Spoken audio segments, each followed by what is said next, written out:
Selamat datang di Beetle Channel, semoga kita bahagia. Jangan lupa subscribe, like, komen dan share agar channel ini semakin berkembang. Terima kasih. Novel Kekuasaan dan Kekayaan Pengarang, Chang Yu Bab 15-16. Bab 15 Jalan di Depan. Apartemenku. Ruang tamu. Ibu Dong Suebing segera bertanya, apa yang terjadi? Katakan padaku. Ku Yun Suan juga bertanya, kamu lulus ujian. Tapi bukankah Anda melakukannya dengan buruk untuk bakat administratif dan tes esai Anda? Saya tidak mengerjakan ujian dengan buruk. Anda semua adalah orang yang salah paham dengan saya dan Anda semua tidak pernah bertanya kepada saya tentang tes itu.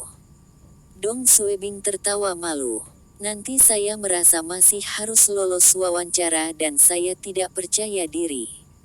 Itu sebabnya saya tidak memberi tahu Anda.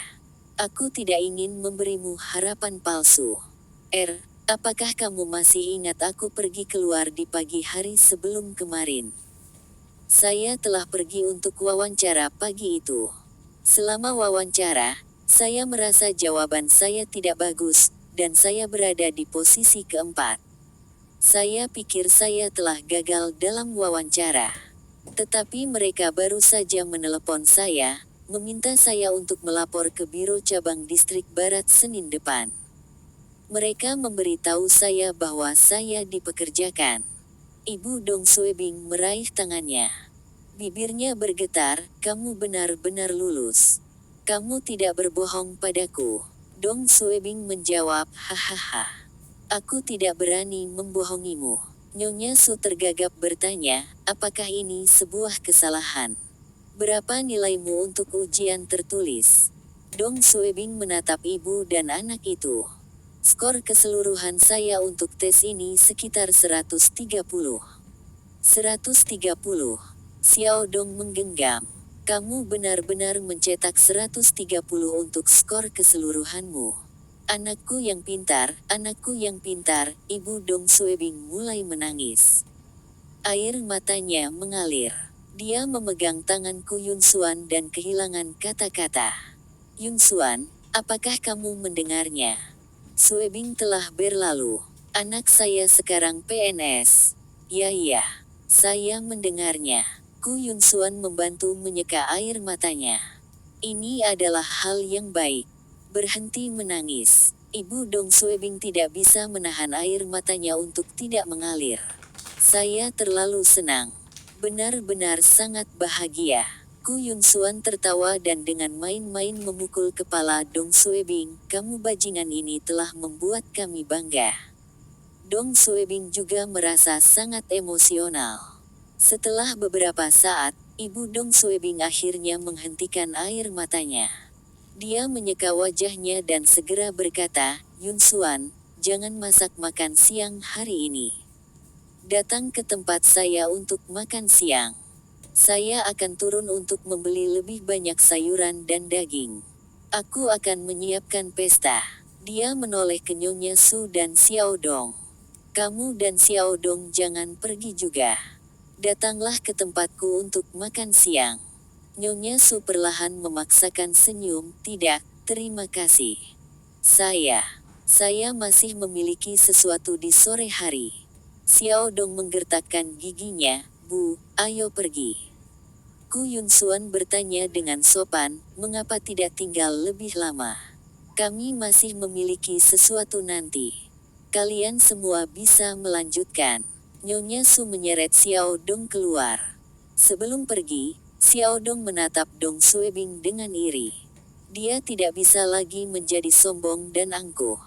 Dong Suebing menjadi PNS merupakan pukulan telak bagi pasangan ibu dan anak ini.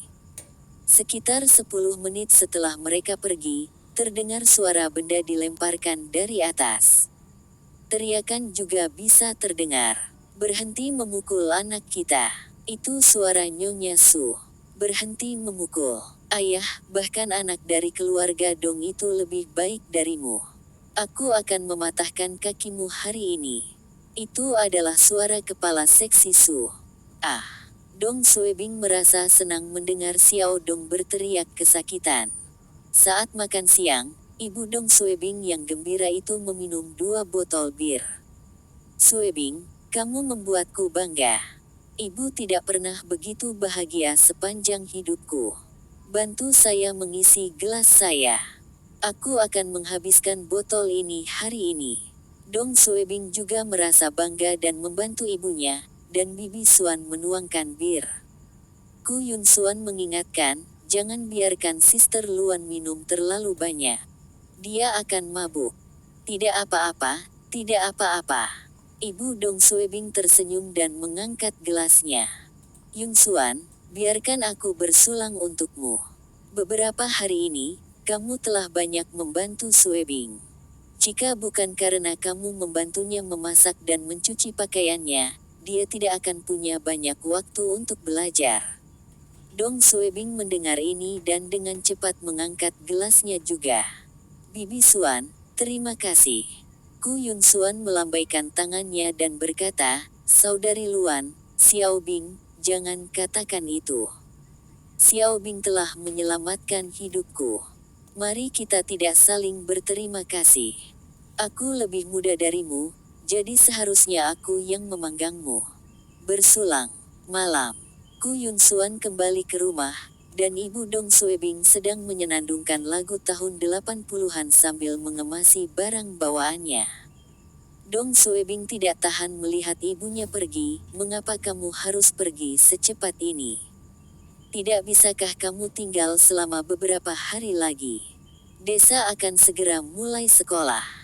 Saya ingin kembali beberapa hari yang lalu, tetapi saya melihat Anda sedang down.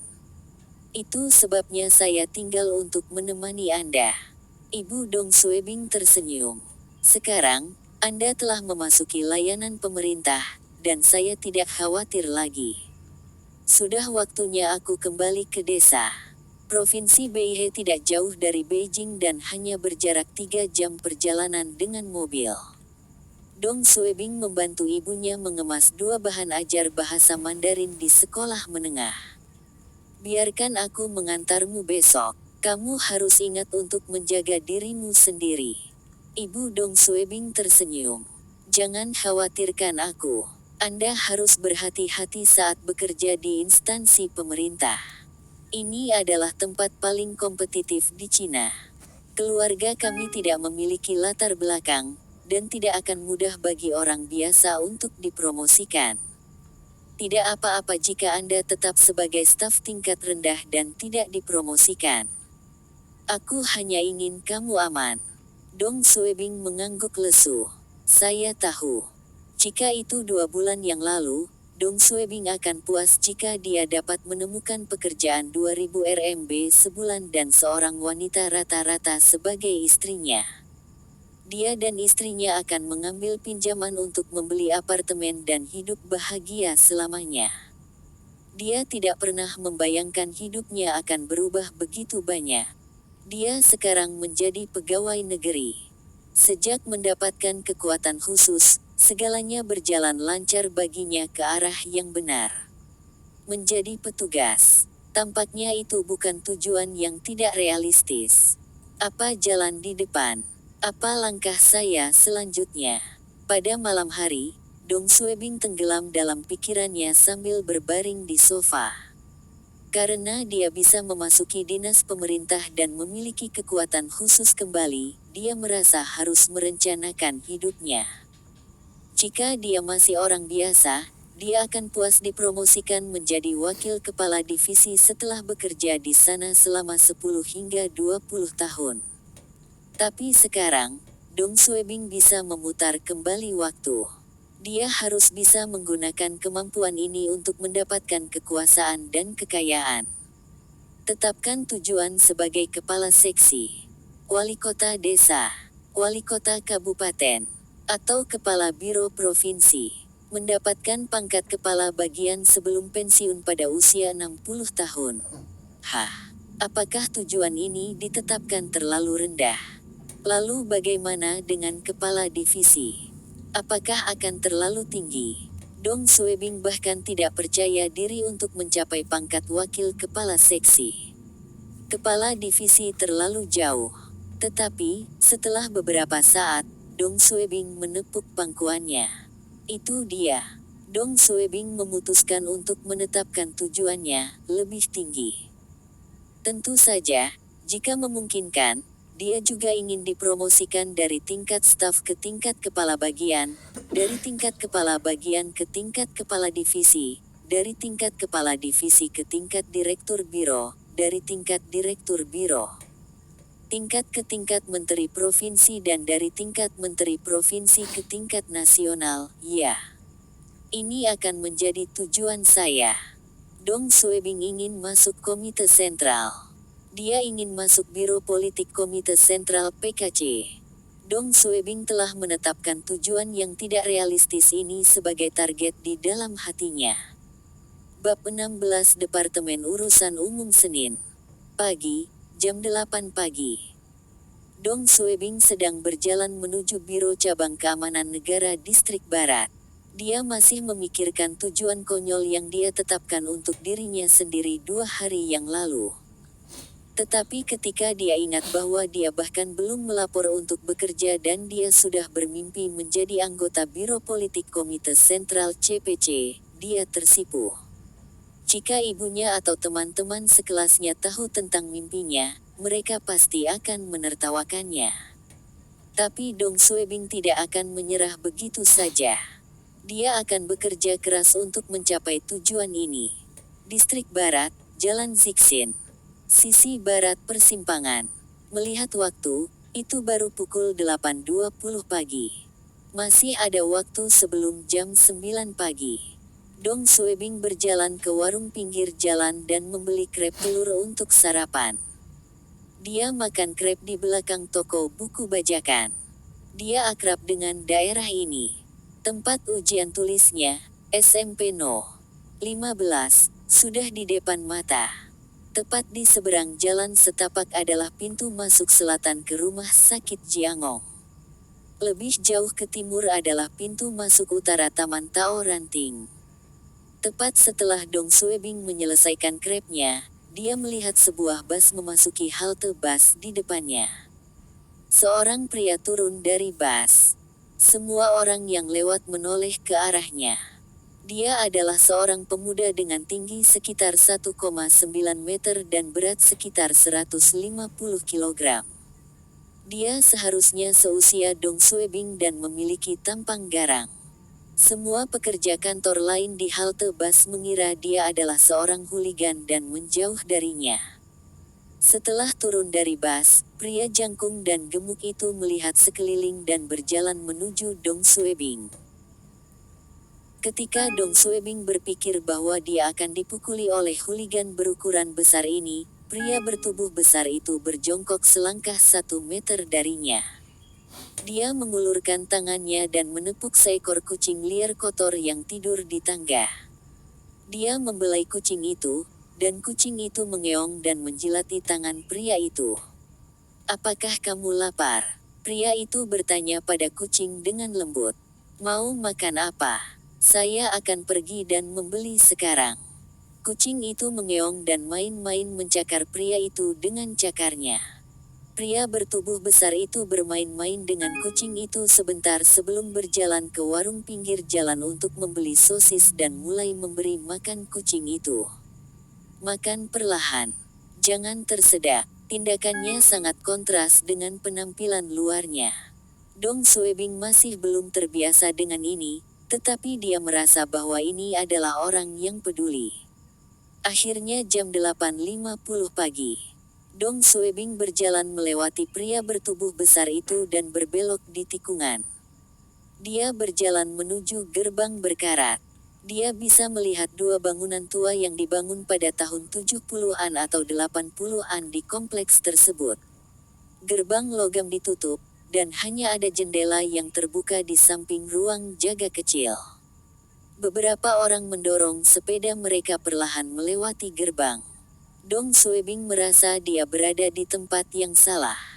Dia pikir ini adalah gedung perkantoran dan kondisi tempat ini terlalu buruk. Bahkan tidak ada penjaga di luar. Ini lebih seperti pabrik milik negara, bukan cabang keamanan negara. Tidak ada papan nama di pintu masuk. Dong Suebing melihat sekeliling dan kemudian mencoba mengikuti seorang pria parubaya, yang sedang mendorong sepedanya, melewati gerbang. Anda, tunggu. Kepala seorang lelaki tua mencuat dari jendela ruang jaga yang terbuka itu. Siapa yang kamu cari? Dong Suebing segera menjawab, apakah ini Biro Cabang Keamanan Negara Distrik Barat? Saya baru saja lulus tes PNS tahun ini, dan kantor bagian politik memanggil saya untuk melapor hari ini jam 9 pagi. Namaku Dong Suebing. Pria tua itu mengangguk dan mengangkat telepon rumah untuk menelepon. Setelah beberapa detik, lelaki tua itu menutup telepon dan mengangguk kepada Dong Suebing. Dia menyerahkan buku pendaftaran kepadanya. Tanda tangani ini, dan kamu bisa masuk. Kantor bagian politik ada di gedung sebelah tenggara. Gedung berwarna abu-abu itu, letaknya di lantai 2, tepat di ujung koridor. Anda melanjutkan ke sana lurus. Jangan berkeliaran. Oke. Terima kasih. Suasana di kompleks itu sangat berbeda dari instansi pemerintah lainnya. Orang-orang Beijing sangat ramah dan akan menyapa dan mengobrol sebentar ketika mereka melihat seseorang yang mereka kenal. Mereka akan berbicara tentang beberapa hal yang tidak berarti, seperti apakah kamu sudah sarapan? Bagaimana flumu? Apakah anak-anak Anda di sekolah? Tapi di kompleks ini, orang-orang hanya mengangguk satu sama lain dan tidak berbicara. Hanya ketika mereka melihat seorang pemimpin, mereka akan membuka mulut mereka dan menyapa mereka, "Selamat pagi, kepala bagian." Atau, "Selamat pagi, direktur." Tidak ada obrolan yang sia-sia. Bangunan abu-abu. Koridor lantai 2. Dong Suebing melihat tanda kantor seksi politik di dinding. Tapi ada banyak kantor di sana, dan dia tidak tahu kantor mana yang harus dimasukinya. Ketika dia ragu-ragu, dia mendengar langkah kaki di belakangnya. Dia berbalik. Itu adalah pria bertubuh besar yang dia temui di halte bus. Apakah dia juga dari keamanan negara? Permisi. Dong Suebing bertanya. Ini hari pertamaku. Apakah Anda tahu kantor mana yang harus saya kunjungi? Pria bertubuh besar itu berhenti dan menggaruk kepalanya dengan malu. Saya juga di sini untuk melapor, dan saya juga mencari kantor. Kebetulan sekali. Keduanya tetap diam. Dong Suebing bisa merasakan orang ini tidak pandai berbicara seperti dia. Dia berdeham dan berkata, "Nama saya Dong Suebing." Pria bertubuh besar itu tersenyum, "Saya Sun Zuang. Saya baru saja lulus dari universitas. Teman-teman saya di sekolah memanggil saya Zuangzi, artinya pilar dalam bahasa Cina." Keduanya berjabat tangan dan berjalan ke kantor terdekat mereka. Mereka memasuki kantor yang benar. Seorang anggota staf berpakaian sipil menyuruh mereka menunggu di sana. Seorang wakil kepala dari kantor bagian politik memasuki ruangan dan memeriksa semua dokumen dan memberitahu mereka aturan dan peraturan di dalam departemen. Lebih dari 1 jam berlalu. Wakil kepala menyesap tehnya, "Itu saja. Anda berdua akan ditempatkan di Departemen Urusan Umum. Saya mendengar bahwa departemen kekurangan tenaga kerja. Cobalah untuk membiasakan diri dengan tempat ini. Besok akan menjadi hari pertama resmimu. Adapun seragam Anda, kami akan memberikannya kepada Anda ketika sudah siap. Lagi pula, selain beberapa pertemuan di biro kota, kita tidak perlu memakai seragam keamanan negara." Ini tidak penting. Setelah menyelesaikan apa yang dia katakan, dia meminta anggota staf untuk menunjukkan Dong Suebing dan Zuangzi di mana kantor mereka. Departemen Urusan Umum terletak di lantai dasar. Itu adalah kantor kecil yang dipartisi. Ada 8 sampai 9 meja di dalamnya. Anggota staf dari kantor bagian politik itu masuk dan berkata, kami memiliki pendatang baru. Keduanya merupakan lulusan baru. Ini Dong Suebing, dan ini Sun Zuang. Dong Suebing tahu kesan pertama sangat penting dan dia dengan rendah hati berkata, saya baru di sini dan tidak tahu apa-apa. Tolong bimbing saya di masa depan. Terima kasih. Zuang Zi mendengar Dong Suebing, dan dia dengan cepat berkata, aku juga. Tolong bimbing kami. Orang-orang di kantor melihat keduanya dari ujung kepala sampai ujung kaki. Seorang gadis di kantor tertawa. Jangan khawatir. Begitu Anda memasuki kantor ini, kami adalah satu keluarga besar. Anggota staf dari kantor bagian politik itu menunjuk 5-6 orang di kantor itu. Kepala Zhou sudah pergi ke dokter. Dia sepertinya tidak ada. Wanita ini adalah Tan Limei, yaitu Yan Tua, Guo Panwei, Guo Sunji, Chang Juan. Bersambung, terima kasih telah menyaksikan dan mendukung channel ini.